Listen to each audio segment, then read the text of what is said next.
Rosita. Magandang gabi po. Nay! Nay, saan ka? Nay! Nay! Nay, gising! Aling Rosita! Tumawag ka ambulansya, gising! Nay! Nay, gumising ka!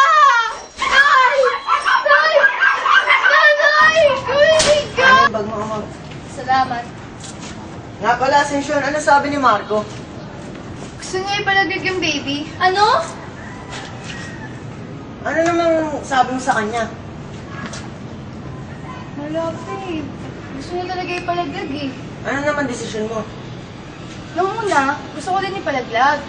Pero nung nakausap ko yung nanay ko, gusto ko nang buhayin, palakihin. So, ano na yung huli mong desisyon? Bubuhayin ko na lang to, palalakihin ko. Di ba magagalit si Marco pag ginawa mo yun? Oo nga, siguradong bubugbugin ka nun. Bahala na, kakausapin ko na lang siya. O sige, ingat ka ha.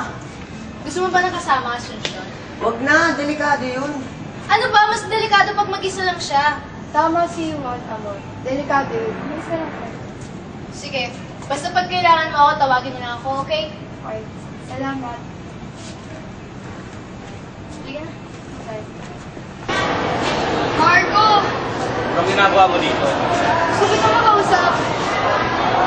Pwede mo ba pinapalaglag yung batang yan? Hindi ko na tayo papalaglag. Bubuhayin ko na to. Ano? Bubuhayin ko na. Di pwede!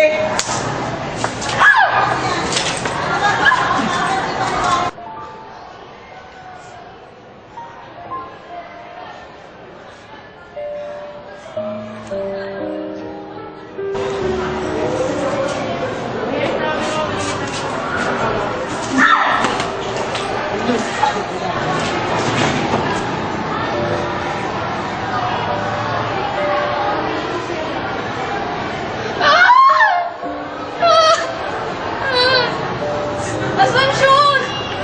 Anong nangyari sa'yo? Hindi!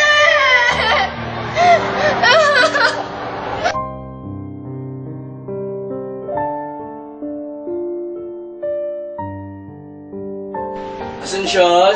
Ay, dyan na si Daddy, baby. Ay, Asuncion. Okay ka lang?